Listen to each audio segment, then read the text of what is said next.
We're back with another episode of the Danay Garcia Podcast. This time I have with me Ashley Zahabian. She is an emotional intelligence researcher and lecturer.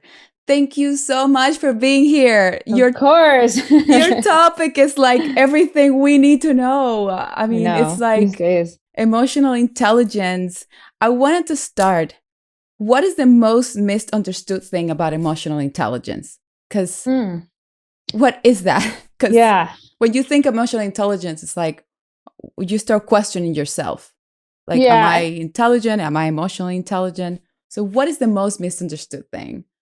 Yeah, I think what's really misunderstood about it is the clinical relevance of emotional intelligence and just like what emotions are. So a lot of times when people see somebody being like super emotional, including themselves, they kind of think it's like a choice, like, well, this person got angry, so I need to be mad at them. Or this person, is feeling anxious and they're acting really annoying right now because they're anxious, right? But what we don't realize is the clinical relevance of emotion. So the first thing I would start with is that an emotion is essentially a group of chemicals in the body that are reacting in a certain way. So just like, when you go to the doctor and you have like a group of symptoms and your doctor calls it something, right? So you have a stuffy nose, you have some fever, whatever, your doctor goes, you have a cold, right? So it's a group of symptoms.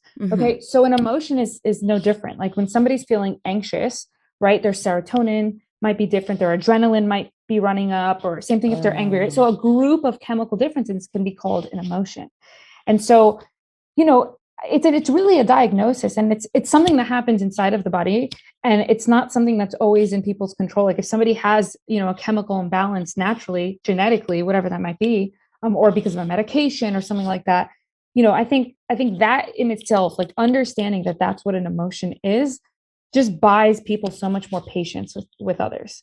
When you realize somebody's acting in a way that's impulsive or acting in a way that's completely inappropriate, instead of just sitting there and being like, what, like, why is this, we don't do that when somebody gets a cold. We don't go, why is this person's nose stuffy? Why are they blowing their nose? You're kind of just like, well, they have a cold.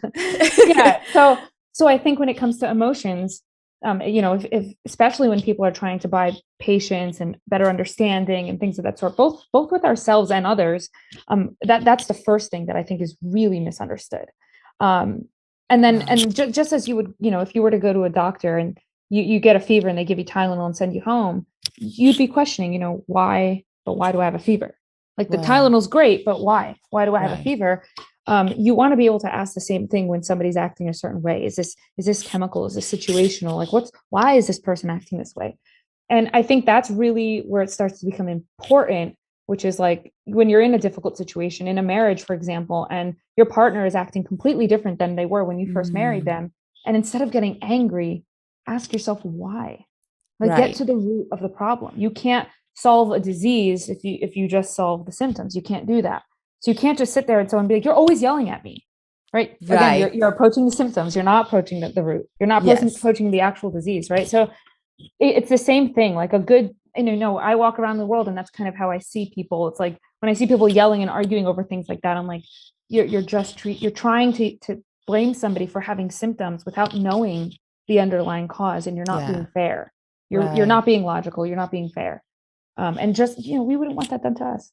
Yeah. And how do you get into this world of emotional intelligence? Like, how do you land in this world? Because your contribution has been huge. So massive in all kinds of, areas. How do you get here? Yeah. I mean, I think naturally, like growing up, my dad kind of instilled a little bit of that in me. Whenever I would like get an A on a test, he kind of would just be like, yeah, okay, that's great. But like, what about your ability to do this? Or like, like he always used to put emotional intelligence first and prioritize that. Or like, if my mom came home and she was exhausted, instead of like, yelling at me for like cleaning my room or something like that, he'd be like, how do you not consider the fact that she's exhausted? Like, how are you not paying attention? Or like if she were to be like coming home and start like, having a little mood or something, like he would be like, he would be like, you have no right to say that because you don't know why she's like that. So until you know why she's like that, don't get upset at it, right? So like that was always instilled in me. So that's number one. And then I think number two, at a young age, I was exposed to a spectrum of extreme emotions. I had an eating disorder from 14 to 18, 19 years old. So being in the hospital, working with my emotions, neuroscientists, clinical psychologists all the time, I got a really good vocabulary for it. And I was kind of forced, life or death wise, to go through those emotions and like really approach them head on, or I wasn't going to survive. So that was kind of, I think, the two things that got me into this. But then a general curiosity kind of carried me through, right? Like when I see people getting horrible outcomes in life, and some people who are not as smart getting better outcomes, it's like, what? Why is that? How does that make sense, right? I used to wonder that, like, how could you not have great intentions and get really good outcomes? Like, I don't understand. Like, it didn't make sense, with the morals that you were growing up, like the ones that they teach you in the books, right? Like, oh, if you're a witch, you will get bad outcome, but the witch is living in the castle, so what happened with her? Yeah. Or like you see, like even in like, religious communities where there's tons of great, amazing people who are just giving and like trying to be good people and trying to whatever, or you see it in universities where there's people who are extremely intellectual and Harvard graduates. I mean, when I was at Harvard, there were some people that were incredibly smart, but they're not successful. Wow. And I was just like, why is that? Like these people, like this was like the, valedictorian of Harvard University last year. Right. Why are they just floating in the middle of society now? Like, why aren't they flourishing it? Like that doesn't make any sense to me. So when I realized that there was no correlation there, I just stopped caring about it, like completely. Like, I mean, I like academics. I'm an academic myself. I'm a researcher, but it's not the primary thing I focus on, because I realized that there was no correlation between outcomes and intellect. Wow. Like, there was none. Yeah. Like you could not be smart at all. You can hire that talent out and you could still be extremely successful and happy. Yeah. And so success and happiness were the two things I measured my life on. Again, I start at the end goal. What am I trying to achieve here? Happiness, success. So how do I get there? Yeah. They just didn't correlate. They didn't. And it feels like emotional intelligence, it's kind of like the middle ground. Yeah. That kind of, keep them together, but everything changes all the time. People, it's like there are things that we cannot control. Like we cannot control, Mother Nature. We can't control the decay of our bodies, and we cannot control other people. Mm-hmm. So those are the three things that we have to really be smart about. Anything can really backfire at you. Like, and if you live in LA, you can have a fire next to your house and you just got your house. Like, what are you going to do? Like, are you going to let it burn? Yeah, life takes its turn. And really it's about being able to regulate all sorts of emotions. And I always say this, like back to an equilibrium. So when our bodies are made to survive in an equilibrium state. In everything, you think of like even having a fever. If it's too high or too low, you're going to die at some point. Like it needs to remain at an equilibrium. Even you go get a blood test, like every single molecule that's in your body has to be within certain range, or you're unhealthy in some way. Okay. Wow. Your emotions, which are just chemicals, are no different. And so when your emotions aren't regulated, you're sick. If somebody's constantly getting angry, like for me, I see that as a diseased person. They're sick. They need help. They need treatment. Right. So if you can regulate your emotions, you can be super smart, but if your emotions are regulated, you're sick. Wow. You can't do well when you're sick. You can't. Your body is the first and primary thing that you need to take care of. And if you're constantly in highs and lows, and I would say over 99% of this world lives in highs and lows. And that does not have to be through a drug addiction or an alcohol addiction. You don't need to actually get high. But what I'm talking about is, chasing lust and chasing certain stock market volatility and chase like all these little decisions that you make that you think are good. A high is always followed by a low. You can't climb up and then not expect to have to go down at some point. So, for me, like that's where people make a mistake. And it could be something as simple as like, something my friends are always asking, like, why aren't you in cryptocurrencies? There's so much money to be made? Blah. And it's like, I know you're right. There is a lot of money to be made, but it's a high and I'm not interested in it. Yeah. I don't want to make my money overnight. Like that's going to be followed by a crash of some sort. But a huge crash. And it did. It crashed like crazy over the weekend, right? Like, but it's going to continue to do that because there's no logic to it. There's no consistency to it. And real things that grow, they don't grow overnight. They just don't. It's a principle that you see again and again and again in society. It doesn't work that way. So I don't subscribe to it. Actually, question, like how can we actually realize that we are on a high or on a low? And if we're on a high, how do we bring ourselves down to a center, a middle ground. Mm-hmm. How do we do that? Like, how do we find help in that situation? Like, if we're like too angry, too upset, what are the solutions with that? Yeah. So how do you regulate, right? So the first question was, so the first question was, how do you know? And the answer to that is self-awareness. And self-awareness is essentially just paying attention to how your body reacts to your environment. So if I'm next to a guy and I'm all the time getting butterflies in my stomach, get out, sis. That's probably not a good place to be, right? Like but it's addicting. It feels good. Yes. Right. It's a high. It's supposed to feel good, right? But it's you have to be aware enough to know your body's reacting. When you're in equilibrium, you shouldn't feel anything. There's no symptoms. Mm-hmm. There's no symptoms when you're not sick. Okay. So if your body has symptoms, even emotionally, you're in a bad place. You're in a high. You need to get out. So that's how you know. And then the second question is, how do you get back down? One, you avoid it. You get out, right? Mm-hmm. You completely get out. And then the same way that you would kind of detax yourself from a drug, you stay out. That's it. You stay away from it. You avoid it, right? So that's it. Be aware of it and get out. And if you need to practice some, relaxation stuff to calm down those symptoms, you can. That's like taking Tylenol for a fever. But the root cause is going to be get out of the situation or get out of the behavior that you're engaging in. Just like if you're a drug addict, stop doing drugs.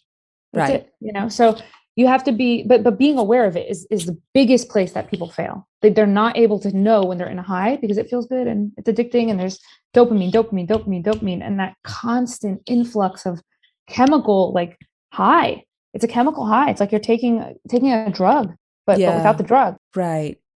That's how people live.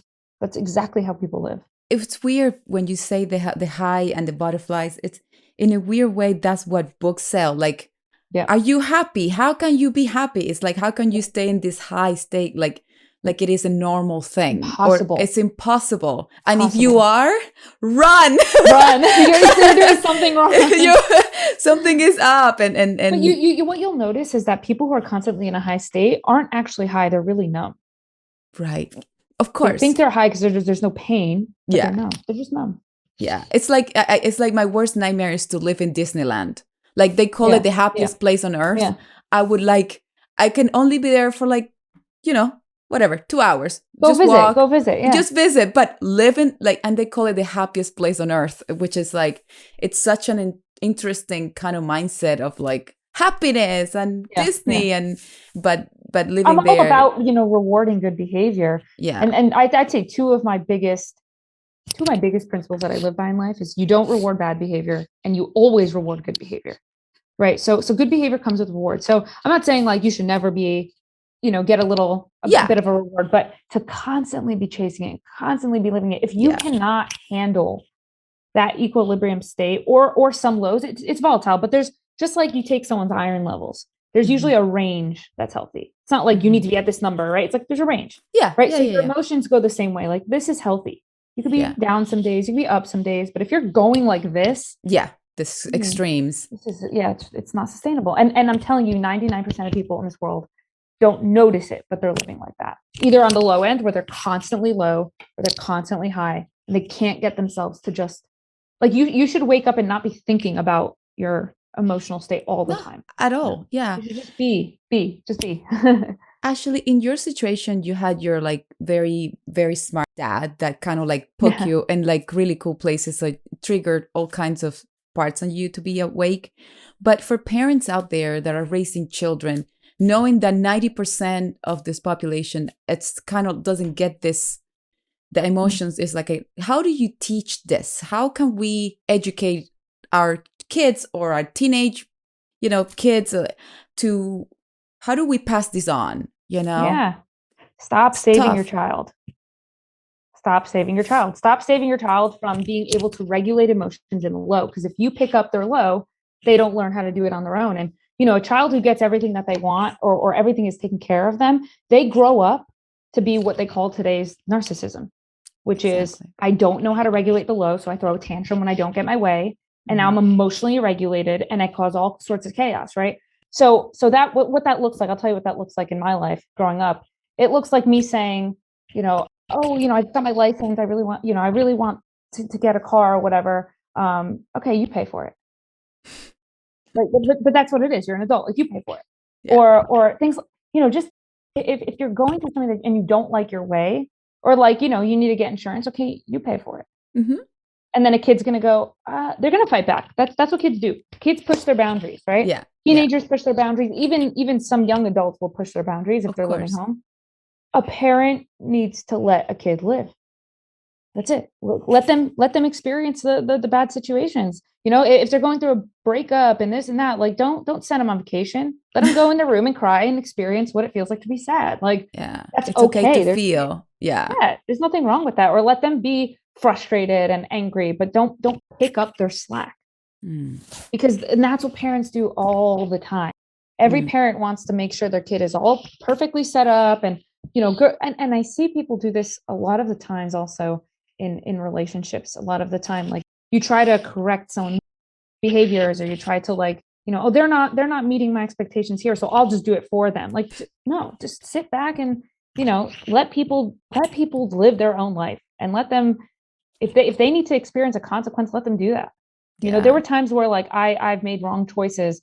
My dad always tells me this, and he's like, I've watched you date like one or two people that I thought were just horrible for you. And he's like, I knew they wouldn't do anything dangerous. But he's like, as a parent, it's very hard to watch, not say something. You don't know the line, right? No, you see it coming. Like, he's like, I saw it coming. Like, I knew where that was going, It's so weird. Yeah. He's like, but as long as he's smart. There's a line where he would say, I need to step in here, right? Which is very small margin where it becomes dangerous. Yeah. And then majority of anything else, he's like, I just let you get hurt. That's it. And because of that, I have experienced a lot of lows in my life that taught me how to regulate my emotions and not need the highs. That's the thing. Like, you have to learn to say no to a high. It's like exactly what everybody tries to push in you. Like, if you do this, you're going to be happier. If you make more money, you're going to be happier. You're not going to be happy. The goal is not necessarily, and I said this earlier, but I'll take it back. The goal is not happiness. The goal is fulfillment and consistency. You want an equilibrium. You want a healthy baseline, right? Mm-hmm. So, I don't want to be super happy, but I just want to be healthy. I want to be healthy. I want to be stable. Fulfilled. That's it. That's all I need, right? Like, you don't need this crazy, it's not sustainable. And all I have, I mean, you probably know tons of people in Hollywood too, but like tons of my friends that I've met over the internet through my career, like, they have everything they want. They're miserable. Yeah. That is the reason why. Yes, they've been reaching the wrong thing. They have everything you could think of. The yachts, the mansions, the connections, everything you can imagine. The money, they're miserable. They're absolutely miserable. That's why kings and queens back in the day, they were nuts, because we're not born to be in this world with no challenges make us happy when we overcome them. It's funny you say that, because I remember somebody asked me, why is it that we don't want the good person as our partner? Like, you have this like perfect, like goody two shoes, they'll treat you so perfectly, and nobody's attracted to that. And the question is like, why are we not? And it's what you just said. It's in life. The fulfillment comes with having somebody to go back and forth. Challenge you. Yes, exactly. And if you don't have that and things are just too smooth, it doesn't help you anywhere. You don't learn anything. I think at the end of the day, we're trying to grow. And if we don't have any challenge, we're not growing inside. Like, somebody that questions us. You kill the soul. Yeah. And that's why the high feels so dead and empty. That's right. Because there's no challenge. There's no balance. Right here, you have like lessons I grew. And over time, you go like this. As long as you're going like this, but it shouldn't look like this. No. High, low, high. Like, that's not a good pattern. But, and I say the same principle follows through financially. You should not want to go this way. You should want to go like this. Yeah. And it can go up over time like that. Right. But when you're ready for it towards the end of life. Right? Yeah. I really, and I think the journey of life too, it has a lot to do with, knowing that you're going steady and up, steady. Yeah. You become mentally mature. Like, there's a confidence in you that goes with that because sometimes you can go all the way up and you made it, but you're not mentally ready. You're not. And then you can't keep it. And you cannot keep it. And then that's why you crash really quickly. It's like when you get like, I think you mentioned this earlier, but like when you get like a coach in acting, right? So, or a judge at when you're trying out for a role, and all of a sudden you have that judge that's obsessed with you, and you're like, well, this is uncomfortable. Like now I feel like you're not actually giving me the feedback I need. Right. It's kind of like the perfect partner. You don't want it. And then you have the one that absolutely dislikes you completely. And you're like, well, that's not a fair judgment. But like no matter what I do, like, you're just going to dislike me. And then there's that one that's like, I like you, but I'm not sure.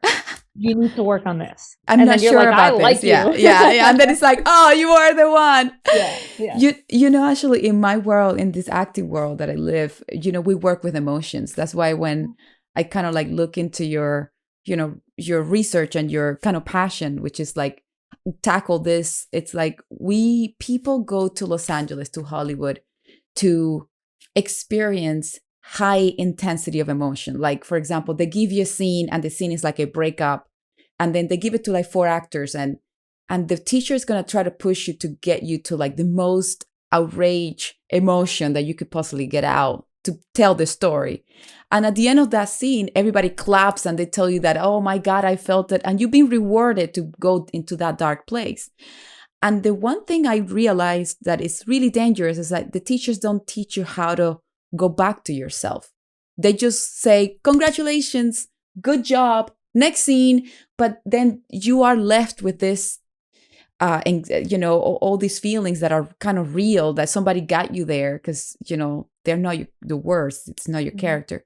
And then in my business, I noticed that a lot of actors, we're lost in this reward place that being miserable is cool. Being miserable makes you a good actor. And sometimes bad, feelings like to be depressed, you get attention for it. You get all this stuff, and then it's a trap. Tons of celebrities will post about it, and then they're just like, thank you for speaking out. Thank you for this. And it's like, just like that could be dangerous. Because it could be also dangerous. Yeah. And understanding the difference also, with there's something that I wanted to kind of, whatever you reward, even though when you're trying to pay attention, you're still trying to support you. There's also a line, right?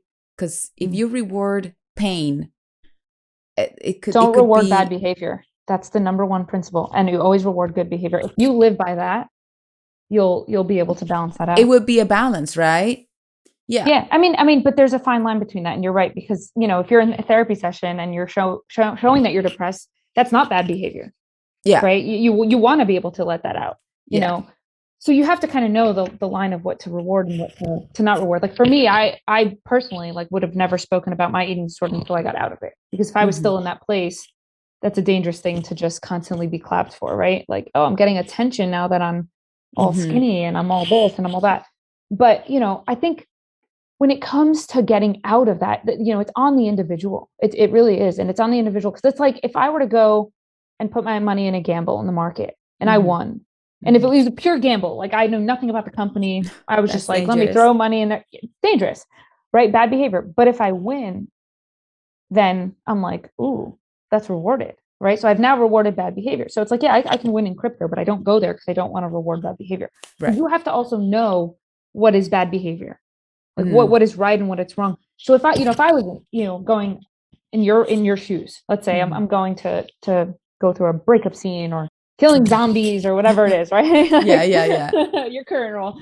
Yeah. So, whatever that might be, I have to be able to tell myself, like, first of all, one, this is just an act and it ends the moment that thing closes. The characters are out. Yeah. The clothes of the characters are out. It is just, And, they always say, like, don't get too excited when you do well and don't get too sad when you don't do well.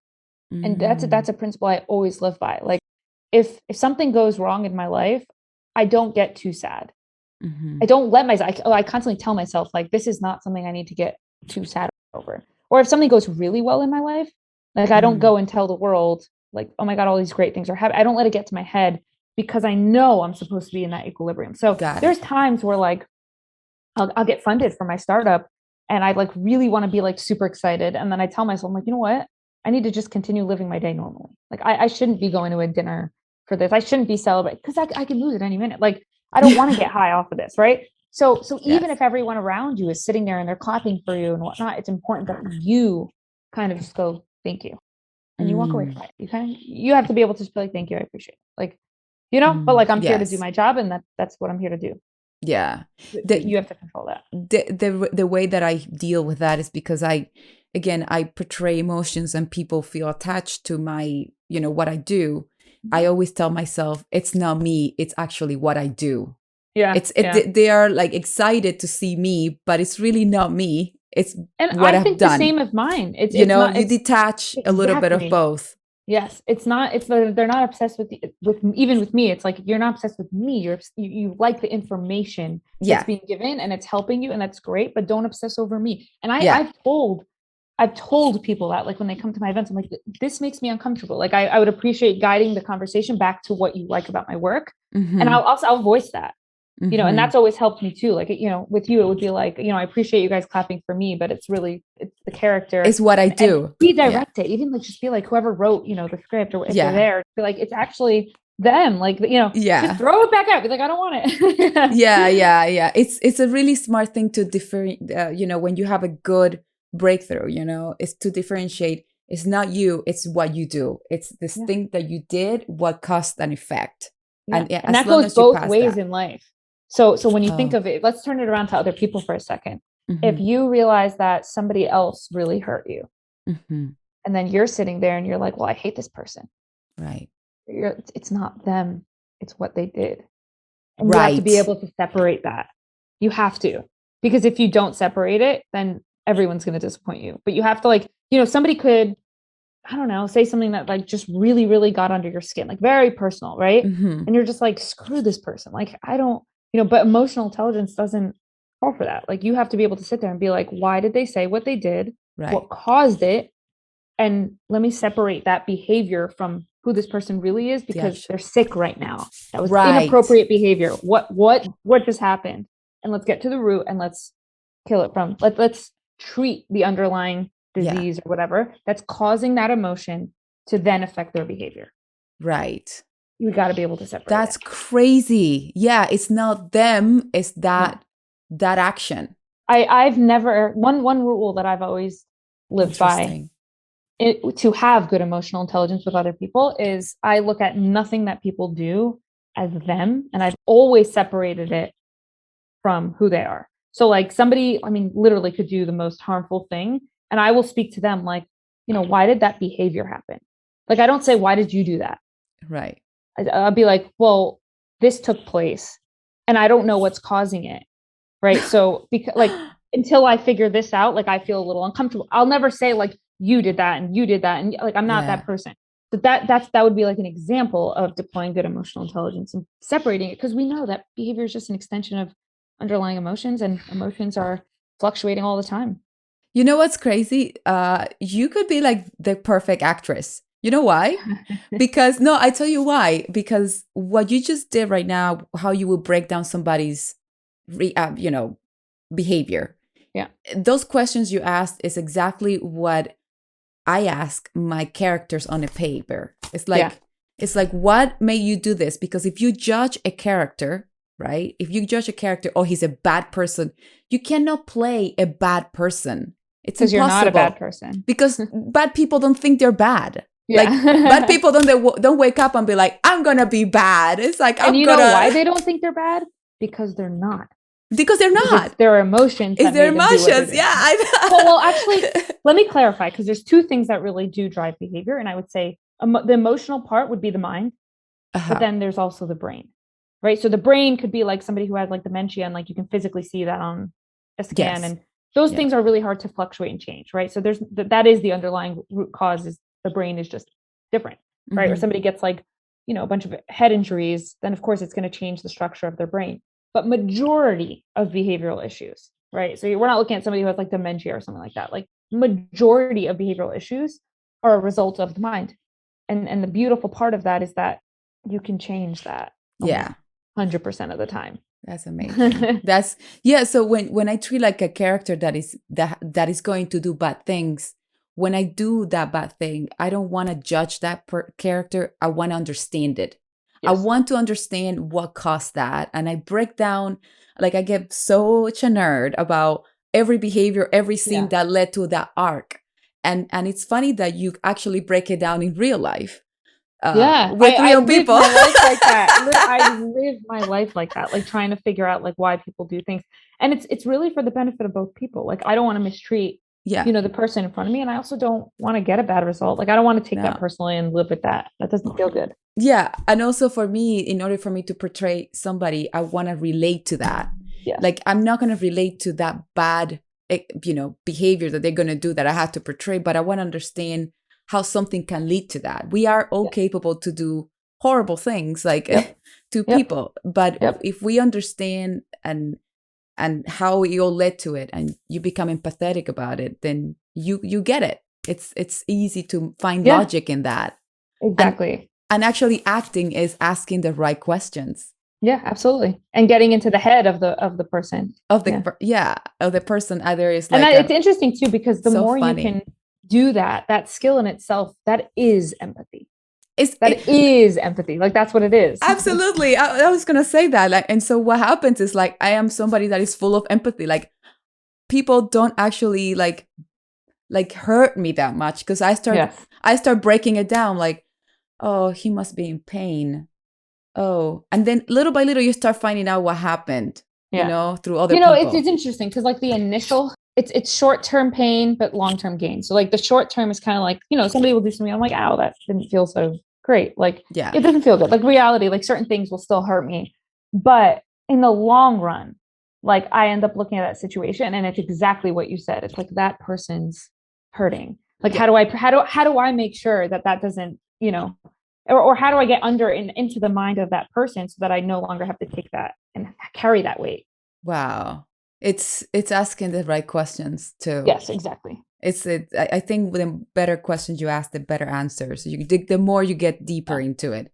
Yeah, and if it's not something that's intuitive, like, you can just ask the person. Yeah. Straight up. Straight up, yeah. And in my case, asking the right questions on a fictional character, if you really look closer, you'll find in the lines, in between the lines that are written. Which is why I love storytelling, and I feel like this is a discovery for me, by the way, that you actually work with emotional intelligence through people's behavior, and it's kind of like the same process I go through. It's rewarding. I mean, I feel like it's constantly creating a win-win for the people around me, my environments, my outcomes, me, my emotions, right? So I'm more of a stable person because of it, but it's very contrarian. Like, the way that most people would react in a situation, like, I'll go in and be like, well, do the opposite. And they'll be like, what do you mean? Like, why would I do that? Right. Like, kind of like the example of, like, a nutritionist, you go to a nutritionist, I'm trying to lose weight. Okay, well, you need to actually eat more. And the person's kind of just like, what are you talking about? I need to eat more. Like, I'm trying to lose weight. And it's like, yeah, but your metabolism, like, in the short run, you might gain a little bit of weight, but in the long run, you're fixing the underlying issue, which is your metabolism is super slow and messed up. Right. So that, if that's the root cause. So it's kind of the same idea, where it's like, a lot of people will come to me with an issue, and I'll basically tell them to do exactly what they don't want to do. And they're just like, why would I do that? And I'm like, just wait and see. Like, yeah. It's like, you get bitten by a snake, and you have to be injected with the actual poison of what is killing you. It's for you to overcome. Or like a vaccine like a vaccine. To not. Yeah, a lot of vaccines, it's like, I'm going to give you this disease so you don't get, exactly. So you can learn how to fight it. And exactly. And exactly. But the point is also, you have to disarm people, right? So like, if somebody does something to hurt you or to affect you, and you want to just come back at them, I mean, in what world is that going to work? Absolutely. Like, in what world is screaming at somebody? It doesn't, it makes no sense. And I say sense because common sense is not common. So it's not. Not common sense. Yes. I don't know who called it that. What do you think we have a hard time responding or reacting? Like what? Like, why do we react over responding? Yeah, exactly. Yeah. I would say because we're biological, like, organisms. And at the very base, you could see this very, very clearly in animals, but we don't really see this as much in humans. But in animals, you ever like go up to like a wild animal and they just run, like they're so timid and scared. Yeah. Right. And it's because like their primal instinct is to protect themselves.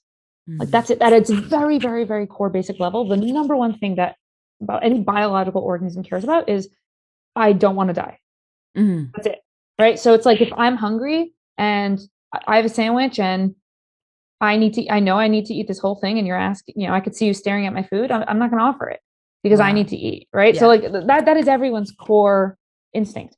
And so when you think about like even something as simple as somebody cutting you off on the highway and that puts you in danger, your body gets heated and starts to go, that person is dangerous. Like, I don't feel safe around this person. Just like if you walk, in the woods and you could be the most innocent person, but if you're walking in their face, they now feel you're in my territory. You're threatening me. I'm going to react. Okay. Right. So that is the most quick kind of, I would say, system in the human brain that we have, which is really takes place in the limbic system, which kind of sits in the back of the brain. And then we have more of our functional brains, which happen in the front of our brain. And that's like where the cortex sits and everything like that. But the idea is to really strengthen the cortex and have it communicate better with the limbic system, which is, like you said, the most reactive system in the brain. And also, like, if you really think about it from like a very scientific and researchy kind of way, up in your back. So information actually goes up your spinal cord. Like when we process information, it goes up into your spinal cord and like right from here into the back of the brain. So it's actually the first area that and information comes in through your senses. So you have like hearing, smelling, seeing, those are your senses, touch, all of that. The neurons go up your spine, and the first place in your brain that it's processed is in the limbic system. Oh, wow. And that's for survival. Like, let me first process this to see if I'm in danger. And if I'm not in danger, then I can, actually functionally process it. Make it logical, right? Logical decision, right? So that in itself is a human, I wouldn't even call it an error, but it's why we're so reactive. Wow. And so to fix that. So emotions come out of like survival. Yes. And then it becomes logical. Yes. That's why once your needs are met, then you can actually think. But if you're in a situation where you feel threatened by anyone, you're not thinking anymore. No, yeah. Like, this goes out the window. That's why you hear, I wasn't thinking. I just did what I had to do. Did what I had to do. I wasn't thinking. I was too busy feeling. Yeah. Right. So that, but like, even like neurologically thinking about it, like on a very, scientific level, like information, our senses that we experience and the information we take in, like I touched, a chair and I'm realizing, okay, this is smooth, like, but it's not threatening me in any sense. Right. But if you touch a cactus and it hurts you, there's a reaction. You see that reaction? Right away. Yeah. Right away. Right. Yeah. And so same thing if you're like sitting and there's like a bee and you're like, oh, like, yeah, you didn't even process what it was. No. Yeah. Like, literally, it's not until a few seconds later where you're like, that was a bee. Yeah. You know? So that's kind of how the brain works. And really the way that you have to expose yourself to a lot of those situations to be able to retrain it. And really that goes through memory. So our memory kind of works in the sense where it's like, one, we perceive memories the way that we want. So it's like not actually what actually happened. It's how we actually process it ourselves, which is, I'll give you an example. If I'm at the supermarket and somebody's really rude to me, or maybe they steal some of my money, they don't give me the right change. Like, I can process that in many different ways. I can say this person's having a really bad day, right? Or I could say this person's a jerk, or I could say this world sucks. Like, I can process that in so many different ways, right? 100%. Just not care, just walk away, be like, $2, whatever. Yeah. Right. Everybody processes things very differently, but the way that you store that memory is the way that you choose to perceive it. So, you take a very traumatic situation. Let's say, I don't know, someone assaults you on the street. And from now on, you're just like, well, the street is dangerous. Like, that's how you perceive this whole thing, right? Or you can perceive it as that town is dangerous. I'm not going to go to that town anymore. Or you can perceive it as nighttime, walking around at night is dangerous, or whatever it is, however you perceive that. That's how your brain is going to store it. So then the next time you go out, your reaction comes from that memory. Now, the way that you alter that, if you realize that you're too reactive, that's why therapy is so effective. Important. Yeah. And it's effective because if you really think about what therapy is you're sitting there and you're retelling a story and you're being asked questions and challenging it to change the way you perceive that story. Right. So for someone who's been assaulted, they might go to therapy and say, like, this is what happened. And then, the therapist might say, like, do you think, every city is like that? And then maybe before in your head you thought yes, but now you're like, well, not really. Like now that I think about it, not really. Yeah. Right. And then slowly you're going to go back into the world, back to a different city and be like, okay, I'm going to feel a little bit safer this time. Right. So you're less reactive. You're less reactive. So memory is so important. And that's why talking about those things are so important. And you can rewire tons of your behavior just through that. You know, we're talking about this and what comes to my mind is basically racism. It's memory. It's what they've been told from generation to generation, and to a point that it's now so engraved in their brain, and it's not even real anymore, but it's their core beliefs. Yes. And unless you educate yourself and you rewind the tape and you really understand where it comes from, that we're not living back then. And even it's interesting, right? You'll see it across so many things. I'm Jewish, so like, especially with everything going on now in the Middle East, like a lot of people will say like, oh, like the Jews are super hated around the world, and I'm like, I don't know if that's true. I don't think so. Like that's why I haven't posted about it. I don't think that's true. I mean, I think there's probably a government economic war going on, but I don't walk around feeling like hated. I don't feel that. No.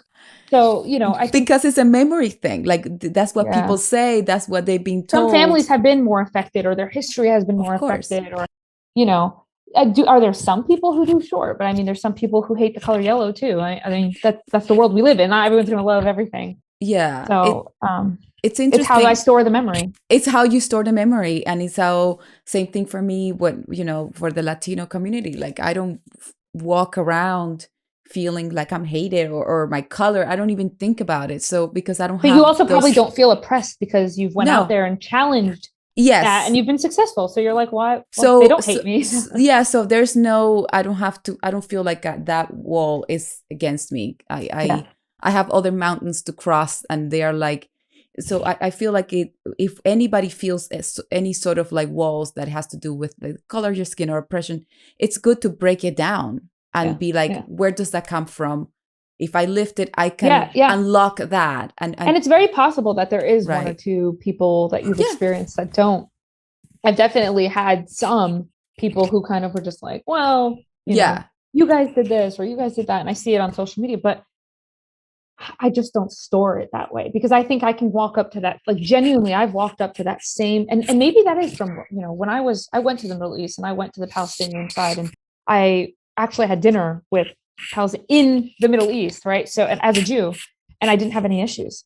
Yeah. And so maybe that's the memory that I have that makes me feel like, well, one, I don't have any hate towards Palestinians. And I also don't think that people hate me. Like, I don't feel either of those. Like, so I just ignore it, that I don't pay attention to it. Yeah.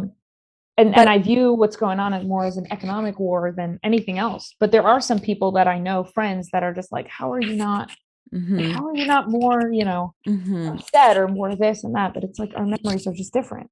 It's just a different, and I feel like it's a really good lesson to understand that there's a way out of that pain. Yeah. Oh, 100%. Of that. And like you said, therapy, yes, it does. All they do is basically break it down to a point that you can have something that will let you come forward with whatever and you know is. What? It's interesting too, because like there's one thing to go to a therapist, but like a lot of that work can just be done with you in a notebook. Yeah. Which is free. Yeah.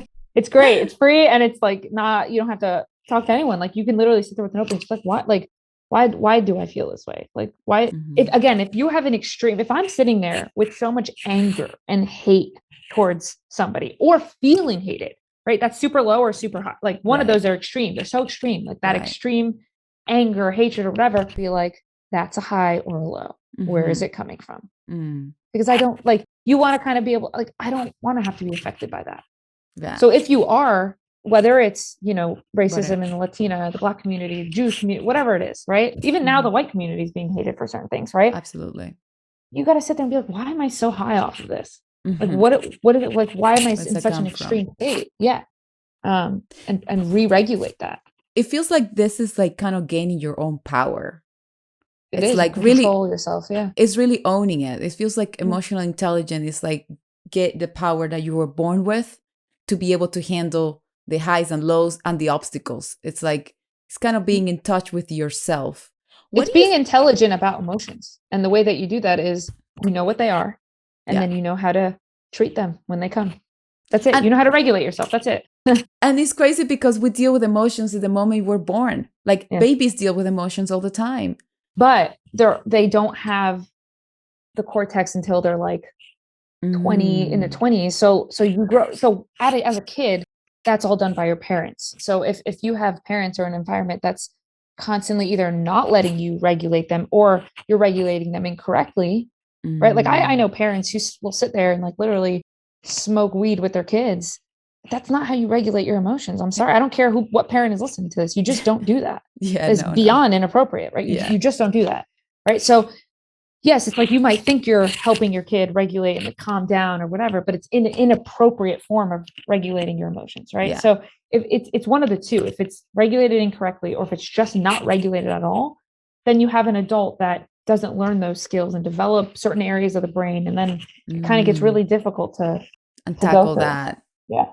And he also feels that by you writing things down of what caused what and what you feel, how you feel, he also has a huge space for forgiveness, empathy, forgiveness, because you're in control now of whatever that person can come at. Like you don't take it personal in the first You don't place. take it personal. And you might be upset that you can't, like I said, sometimes you have to get out of the high, right? So you might be upset that you're like, oh, I can't be here now, like, or I can't do this now, right? That's upsetting, but it's not as bad to the point where it's like, this was personal. Yeah. It's more like this thing has an issue, or this behavior is not okay with me. Right. I need to step back. I never understood that saying of like, oh, it's okay, it's not personal. I never understood that until because I was like, if it's done to you, how could you not think it's personal?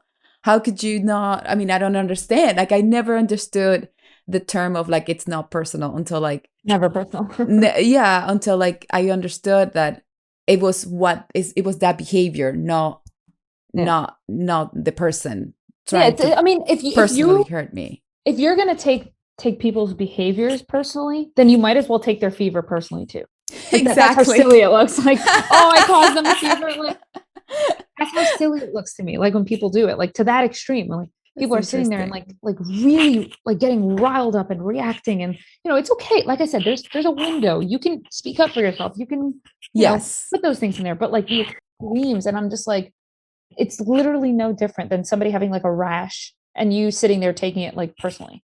Like I caused you that. Yeah. Like I caused your body to react. Either I caused you that or you got that and now I'm upset about it. Oh, wow. Like, that doesn't register. That doesn't make sense. Yeah. Any sense at all. Or like somebody, is throwing up because they're nauseous and they have a virus. And are you going to sit there and be like, oh, this person's throwing up? Like, I just don't think I could be with them. I don't think I could be friends with them. I can't work with it. Like, no, nobody does that. I think we should come up with some sort of program for children. Like, I feel like who are missing it. Yeah, I feel like, you're so young and you speak the language of like the younger and it's something because, when you think about it, teenagers, like for the moment you're like 8 years old, that you start like playing, with your friends on your own. One of the biggest issues is this. It's like what he did to me, how he affected me, and how can I handle that? And it's also communication. As a kid. Like a kid, takes your toy and you start throwing a tantrum. Yeah. Because it's your toy. That's okay at that age. Yeah. But a parent needs to allow the child to face that and be like, put the bat inside child and giving them another toy. Instead, you could be like, that happens. Yeah. Like other people want things too. Yeah. It's not just yours. Like, you know what I mean? And let them cry it out. Yeah. Like a lot of parents don't want to see their kid cry. Let them cry it out. Yeah. There's nothing wrong with that. Like, there's nothing. Or like sometimes like a kid will be, I've seen these parents where they just don't want their kid to cry, and they'll be on the floor crying because they're not being picked up. Like you ever see that? And then the parents always picking their kid back up, and it's like, let them cry on the floor. Yeah. Right. Yeah. Or going back to the clinical relevance, it's the same thing as like that parent who doesn't want to put their kid in the playground because there's germs. Let them get sick a little. Like, it's okay. Like, yeah. Or like constantly cleaning their baby's hands. Like, they can put dirt in their mouth. Like, let them. Like, they need to, maybe not at 2 months old, but 1 year old when it's safe. Yeah. chew on things, and they need to develop that resistance to germs and viruses and things of that sort. So, and same thing for emotions. Yeah. That's same. Yeah, they're clinical. They are on the same page. It's such a refreshing way to look at it, because it's always so, emotions are so intangibles. You don't see them, but they're so inside. You don't see a virus either. Yeah, that's true. That's true. You see the symptoms. You see the symptoms. Yeah. But why are we so cool about viral symptoms or bacterial symptoms, but we're not cool about emotional symptoms? Yeah. Does this kind of correlate with mental health to you? Yeah, it is mental health. It is anybody who's out of equilibrium has mental health issues. Mental health. Yeah. 99% of the world. What do you think mental health is now just out? Why not before? Why do you think we're allowed to? Why is such a taboo with that? Because this is like your expertise. Yeah, I think two things. I mean, I think one, like the internet obviously allows for more talk about it and connection and stuff like that. So like back in the day, first of all, there's no doctor that can like scan, or maybe this is something I should develop. Like, you go to a doctor, you get an MRI, you could see somebody's brain. You get an X-ray, you could see their chest, and you could see their bones, and you could see all these things, right? You can even see muscle through certain tests and stuff, right? So we have imaging stuff, but there's no like, other than like a hormonal panel, like a blood test or something like that, nobody's testing your cortisol and your adrenaline and your dopamine and your serotonin. And so it's not a widely known thing in medicine. It's not widely talked about as a chemical. It's talked about as an emotional thing, right? Let's go to therapy, right? Or take this drug, even though the drug is chemical, like we're trying to stabilize chemicals here, but for some reason, there's no technology to go get a checkup every year on your chemical health, right? So that the chemistry there, I think, is underdeveloped. Interesting. And I think doctors should be on top of that. I think labs should be more on top of that. And I think there should be technologies for it. And I think people would function better. There's no difference of going to the doctor and getting a blood test every year to make sure you're within range of your iron levels, your glucose levels, your white blood cell count, red blood, all those things. You kind of should do that emotionally too. Like, if of course somebody's like every having a checkup every year would just make it so normal. Like, it's part of your keeping your body in check. Yeah, my cortisol levels are too high. That means I'm way too stressed. And what happens is when you're in high or low, like if your cortisol is too low or too high, you're actually not seeing the world clearly.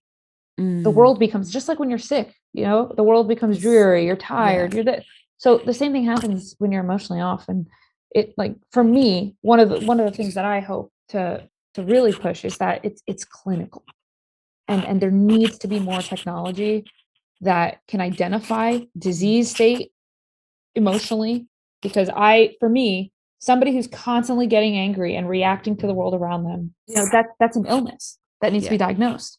That shouldn't just be left, okay, well, that person's, and that kind of stuff leads to all sorts of issues. It leads to crime. It leads to economic instability for the country. It leads to even death sometimes. It leads to stealing. It leads to all sorts of, divorce rates go up the walls now.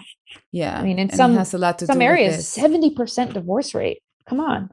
What is that? People that actually decided to get married. Who walk down with a smile on their face. Yeah. And no, like that's an emotion. That's because of a disease. That's because there's an illness there that doesn't allow for emotional regulation. I don't care what the issue is. I don't care what the trigger is. It could be, money is an issue. It could be, behavioral as an issue. It could be you're just not getting what you want. That should not. You got to regulate that yourself. Do you think that the stress that we're taking on more stress now than we used to before? Do you think that we are being bombarded with more like stress, that we're mentally more challenged than, let's say, 70 years ago? Not including war, because obviously we've been through. Do you think that this is like that's why we have to pay more attention? I think it's an easy excuse, but I don't think so. I think it's different stress. I mean, back in the day, you had a kid by 21. That's a different stress, right? So it's still stressful. Totally. Or you were home and you were cleaning and you were this, and you weren't traveling out in, Bora Bora because now there's influencers on the internet. I mean, come on, that's not stress, right? So like, in some cases, I think we're actually less stressed. I think maybe we work more hours, but it's just a different type of work. But I think what we do have more of now that does end up causing more stress is instant gratification. Totally. Yeah. And so when you think you can get something as quick as some people make it seem, which is just storytelling on the internet, we all know that. Mm-hmm. But like when you think you can, you have pressure that you're not doing it. And it immobilizes you almost mentally. And so I think that's the only stress that's really different. But in terms of like work and stuff like that, no, I think I have it easier. Mm-hmm. If I'm being honest, I think my life is easier than my mom's life was when she was. Oh, you're even great grandma. Yeah. Oh, 10 times easier than that. Easier than that. Yeah. Oh my gosh. I mean, back in the day, like it was difficult, very difficult money wise. Like they didn't financially, they didn't have the opportunities that they had, but they had other things. They had quality time, family time. But I always feel like the instant gratification has been such a trap for our generation. And like everybody thinks that, you can, if you need cash, you just go to an ATM. You don't have to talk to somebody. You just press some numbers and you get money. Before, you have to wait for the next day until the bank's open. And, you have to do your little line to socialize. You all kinds, like you want to print something, you can print it at home. Before, you used to go it used to be more structured. Now it's more like, and I you were forced to have more patience back in the day. Exactly. And honestly, I think patience is very hard. But we definitely have it easier now. I mean, all the technology that we have, like everything we can, if I want anything, if I want to start a company and sell things online, I can do that today. Absolutely. I don't need to open a store. No. I don't need to tell have a talk with my family. Guys, like 6 kids here, like we're gonna invest in this store. Like I don't need to do that. So true. I can do it today. It's a double-edged sword too. Double-edged sword, but I think it nets out to a pretty even amount of stress. I mean, different types of stress. Different types of stress. That's why I feel like we have to be, that's the only thing that has changed a lot. I mean, when you look at history with stress and all that, like, and that's why mental health is massive, and emotional intelligence is something you hardly hear. You hardly hear these conversations out there. And that's why it was so easy to find you, because I'm like, who talks about this? Who's like, there's like 3 people. it's like less than 5, and oh my God. And if you want to hear about anything, how to do, I don't know, how to build a kitchen, you can 70 YouTube videos online. It's like, what? Like, can we just talk about what really can move us forward, especially during, a pandemic times that are like so unpredictable. And my last question is, when we deal with unpredictable situations, like things that come at us, like losing jobs, things that doesn't deal with like specific person, well, losing jobs, somebody fire you, but like all this stuff, like children at home all the time, not going to school, how would it writing things down will alleviate, and to, how do we deal with things like that emotionally? Yeah, I mean, I think for me, the immediate thing that came to my mind was just a principle I live by: never get too high or too low. Mm-hmm. So even when bad things happen, it's kind of just like, okay, like I don't bet my life on that one thing, if that makes sense. So, if something happens and I lose a ton of money overnight in the market or something like that, I'm not going to panic. I'm not going to, because I never valued myself off of that thing anyways. Right. But the only thing I really, I guess, allow my emotions to be attached to is me. Mm-hmm. And I have full control of that. Your character. So that's it. And my decision making. Right. So how I respond to the world. Right. And when I do that, because I'm in control of it, I don't swing with the outside stuff. So yeah, like all that stuff can happen, but I'm not going to be affected by it. I can lose money, but you didn't lose your life. I didn't lose my life. I'm valuing myself and my emotions. I'm allowing my emotions to swing with my response to it. Exactly. Not to it. That makes sense. That makes perfect sense. And this is a huge lesson for everyone that feels that their lives is like in a full pendulum, like going, to one extreme or another, because the years that we've been living, the months, it's like you wake up and you open news and it's like great news or like terrible news. And it's just been like so unpredictable, and but detaching yourself from it. Like, like it has been a year of all of that stuff, but like for me it was like an opportunity to create something. Like exactly. I am finally home, and I'm like, wow, I'm never home. Like, who is out there, who is my community, reaching out to them, finding them, getting closer to them, creating a podcast, getting to know amazing people like you. Like that's something that normally on a day like today, I would be like working 17 hours a day. And, you know, it's like no time for that. That space was never there. And yes, you can get caught up into like the world is collapsing, but what are you going to do with your time yourself? You're not the world. You have to understand what you have control over, and it's like and yourself also be and careful your decisions. What you're putting into your mind. So like, you know, if I hear that the news is constantly negative about what's going on, I just don't turn it on. Yes. You know, like I don't want that in my head. So I don't. You control that. I control that. Yeah. So, and I think the same goes in everything I do. Like, you know, I have friends who mention tons of things about the markets, or I have millions of news articles that I could be reading. And I choose not to.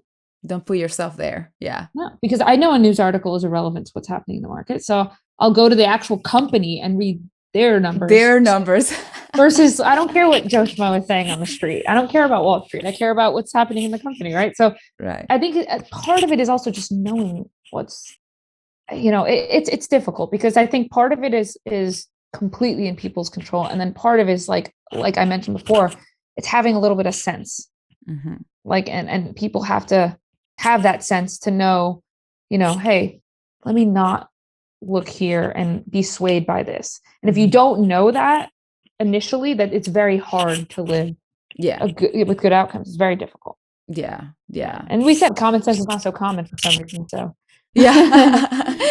Oh my God, Ashley, this conversation has been so, I really had a lot of breakthroughs. I didn't know your approach to people. It's like exactly the same way I approach characters, to understand them, not to judge them, acting, not to like them. I don't need to like them or love them. I want to understand them. And I feel like, honestly, that's how I live my life. I want to understand it. I'm not here to love or be loved or you don't want to be too high. Yeah. But I never actually realized about it until, you know, we even when I approach a role, like I love the story, I know what triggers me and I never get too attached to it. Yeah.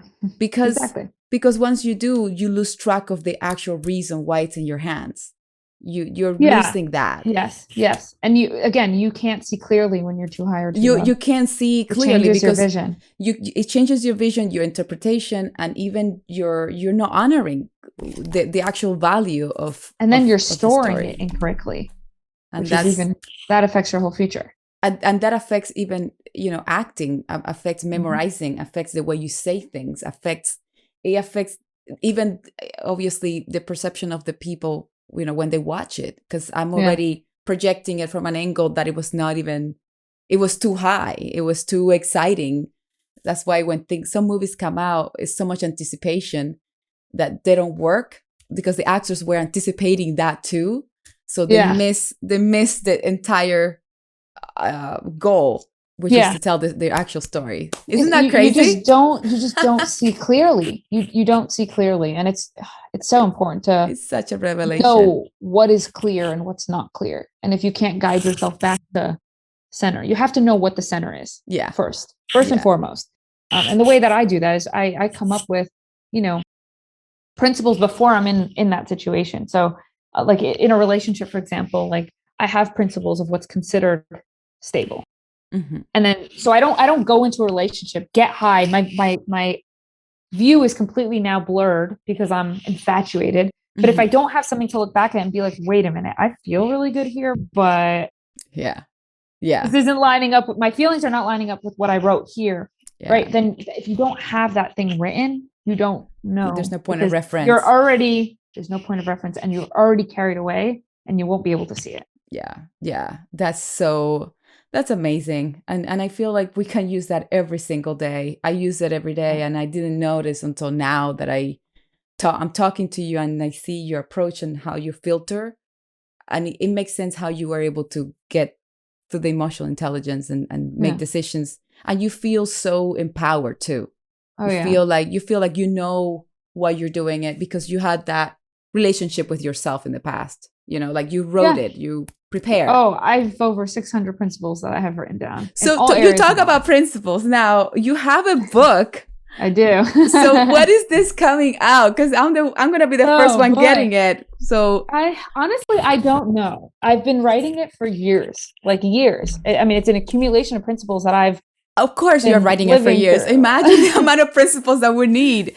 Yeah, it's a book that I really want to put out when I feel it's complete, you know, naturally. But, you know, I have principles on everything there: businesses, investments, relationships, you know, people, debate and argument, like how to handle like anything you could think of, like mental illness and disease and all sorts of things. Wow. If you don't have a checklist before you're in the situation, you won't know what's right and wrong because your brain will trick you. That is the thing. That's why I can't wait to read your book, because there's no point of reference until like this things that we cannot control, which is like emotions. Like you said, it's a survival thing. So how can we kind of step back and look somewhere like that, look somewhere to find some sort of reference? There's empty. There's so much cognitive dissonance in this world where people think, you know, I've worked with people who were like kidnapped, for example. This is one of the strong examples. You'll speak to like a kidnapper and the person who was kidnapped. And the like some of them are just like young girls who are like 16, 17 years old, and they're head over heels over the person who kidnapped them. And you're sitting there and you're just like, this person has hurt you so much without any fix of behavior whatsoever. And you're sitting there and it's real to them. Like they're in love with the person who kidnapped them. And it's not until we sit there and write down like, okay, what do you consider a good person to be? What do you consider dangerous, right? And I take them completely away from the kidnapper. Yeah. They write their own list, and then we bring it back to this person and they go, wow, this is like nothing. This is nothing like what I am feeling. Like, it's like I feel happy when I'm around him. I feel happy and in love, and I feel taken care of, and I feel protected, and I feel all these things, right? Wow. But then I'm like, but look at this. And then it hits them, and then they usually cry and have a whole traumatic response to that, right? Wow. But if you don't have that point of reference going in, you will be blurred, because it's so easy to manipulate your vision in life. It's so easy. I mean, in this case, it was just simple words. I mean, the guy could have told her anything, and she's now thinking she has the best life ever. She's living in a mansion with other, you know, young girls who are making money and doing all these things. And yeah, it's not until you sit there and write that list that you see, I'm actually in a very dangerous situation and I need to get the hell out of here. Wow. So danger can now look like love to someone, because they don't have this. That's how much of a cognitive dissonance this, you know, young woman can have. It's unbelievable. Wow. And people have that everywhere. They'll go into the market and be like, well, I won on here, and you know, everybody's talking about this, and now I love this company, whatever. And then you go back to your fundamentals and you're like, so what does the company do? I don't know. Oh, okay. And what's the revenue like? I don't know. Oh, okay. Who's their management? I don't know. Okay. And then they're like, oh shoot, I'm in love with the company, and I know nothing about it. You know what I mean? So you have to have that checklist. You have to have that in front of you. So when you mentioned the girls that kidnap girls that are like obviously, you know, in another place with this kidnapper, and you put them, you know, one-on-one, and they write down what love is. So we all are born knowing what works for us, right? I mean, we all have like a love, what love is, that's not something that you have to teach. It's love. The only thing, love feels like safety. Love feels like you're at your equilibrium. That's it. Anything above or under that is going to feel dangerous to you in some way. Wow. And when even the guy who's like too much, you start to question a little. You're like, this is a little, like, there's nothing bad here. Like, the red flags, all the flags. Yeah. What is a message that you feel the most passionate about putting out there, as you know, knowing what you know, living the life that we live? Yeah. What drives you to keep going deeper with this research that you do? Like, What you do is beautiful, by the way. Thank you. I appreciate that. It's really rewarding and refreshing and nice. And we don't have enough of this. Like I said, you guys are like 4. I know. Or 2. But it's interesting, like even like the other people who do study emotional intelligence and they're extremely, extremely intelligent. It's just because there's a lot of them are scientists. Mm-hmm. It's not explained in a way that like a lot of people can digest. Absolutely. And so the way that the only thing that they take from it really is like leadership, management skills, blah, blah. Like a lot of businesses will take emotional intelligence, like you need, but nobody's taking it and like throwing it into like a kidnapper situation or on like a personal level. Yeah. And it's so important. And, you know, as a scientist, I love their work, obviously. I think it's very important work, but I don't think majority of people can digest it in a way where it really, really affects them and changes the way they act going forward. And, you know, so one, that drives me. And 2, I know how much I needed this when I was younger. Like I was in my emotions all day when I was a kid. So, you know, I think my dad helped me in that, and my mom too, because my mom is a beast when it comes to like, she's like, I don't care if you're not happy. Like, you're not, no. Deal with it. Yeah, it's like, deal with it. You're 26 years old. Like, she's been like that way since I was very young, like not getting my way. She was like, what are you gonna cry about it? Go cry about it. Like, I shouldn't care. So, you know, I think that's been very helpful. But, you know, one thing that I would want people to know, I think it's really twofold. I would say to individuals listening to this, like parents and, you know, people in general, like whether you're an employee, whether you're a friend, whether you're a sister, brother, whatever, is understanding the clinical aspect and just having a little bit more, get to the root, like really get to the root, like stop taking things so personal, understand that it has nothing to do with you. I don't care if somebody steals from you. I don't care if somebody completely like, is disloyal to you. I don't care if somebody, I don't care what it is. If somebody does something that hurts you or is bad to you and you don't like it, or they're acting out in a certain way, get to the root. It is the only way. You cannot keep solving and treating symptoms and cure a disease. It just doesn't work that way. Yeah. It's either one or the other. Yeah. I can give you Tylenol all day, but if you have cancer, you're going to still have a fever. Yeah. You know, you have to treat the underlying cause. And until you get there, your life is going to suck. Forget about the other person. Your life is going to be very difficult. And then on the, I guess like the professional end of the field, I really do think that technology needs to be developed to monitor these things on an annual basis. And, you know, it's because it is so clinical, you know, stress can affect the immune system and cause disease. I've seen people out of abuse get immune deficiencies for temporarily. And I've also seen them get like immune disorders for the rest of their life. Like I've seen people get cancer out of stress. Oh yeah. Right. One of the biggest killers. So your emotions are a very clinical thing, and these things need to be monitored. And it's not okay to be walking around sick for 3, 4, 5, 6, 7, 8 years on, you know, day in and day out. We wouldn't allow it as you know, as a doctor, you know, a doctor wouldn't allow you to get away with that. So we shouldn't be doing it emotionally either. And I think part of routine checkups should include a panel that measures your emotional health. Absolutely. Yeah. And I'm in for that. And I'm in for your book too, when it's ready Thank to go. you. Because I think the book of principles, it's creating also awareness of how, at least something, how we're doing and how can we prevent so many issues that we don't know, you know, it's really, you know, using facts to fact check your emotions. So if you feel that, you know, with the woman, you know, it's like you feel in love with this person, but let's really define love. And then she literally said to me, she's like, my emotions are nowhere in line with these facts. And that is the realization that makes somebody emotionally intelligent, because once you see that, you can't unsee it. You can't. That's it. You can't unsee it. It's the people who don't see it that keep going and keep going and keep going with bad decisions. Once you see it, you have become intelligent about your emotions, and it's not going to fool you anymore. No, it's over. Yeah. You will always look for that. You will always look for that alignment. You're like, I know something is missing, you know. But most people don't have the principles. They don't know what they are. And I've worked with so many people to, like, even teaching classes, you know, like, let's come up with our principles, whatever. And like, sometimes they'll say things, but it's not the same.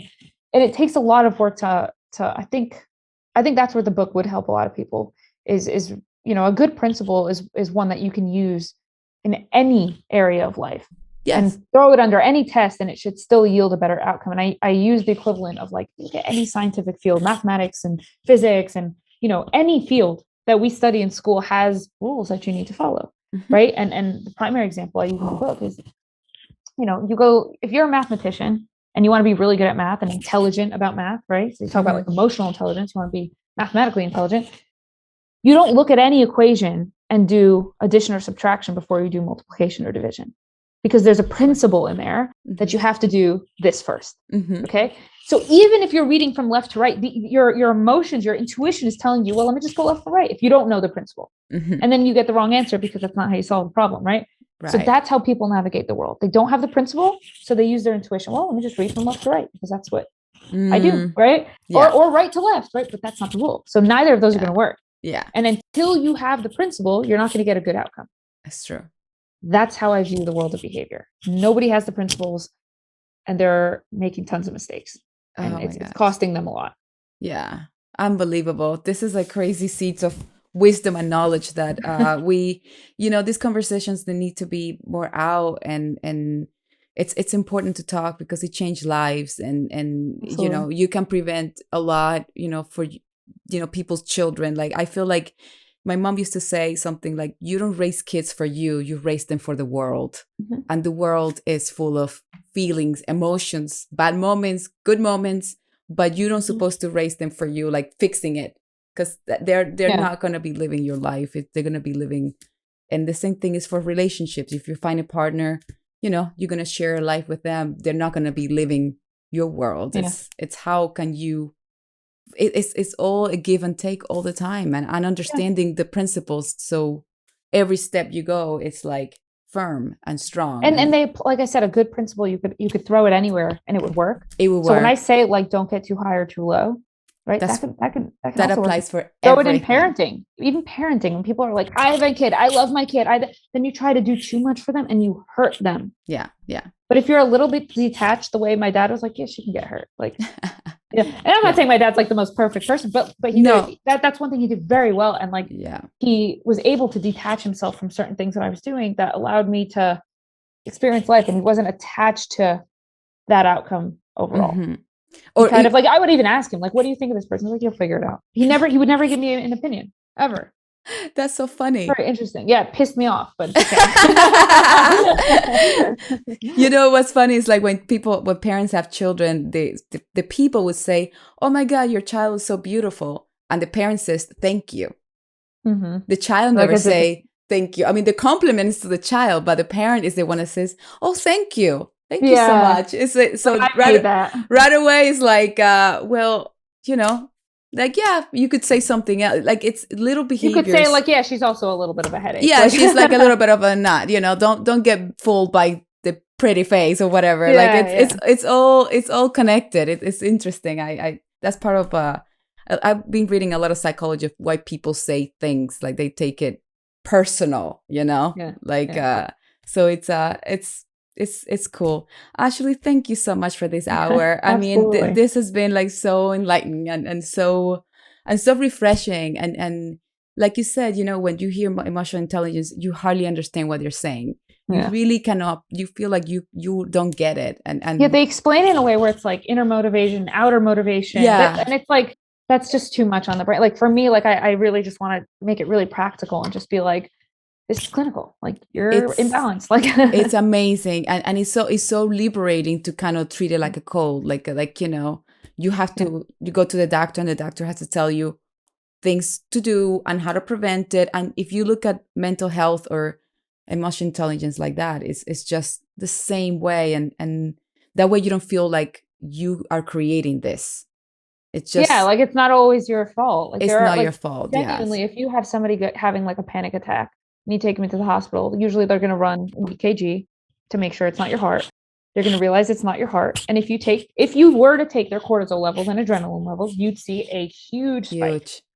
And usually there's twofold. There's the chemical aspect and then there's the memory.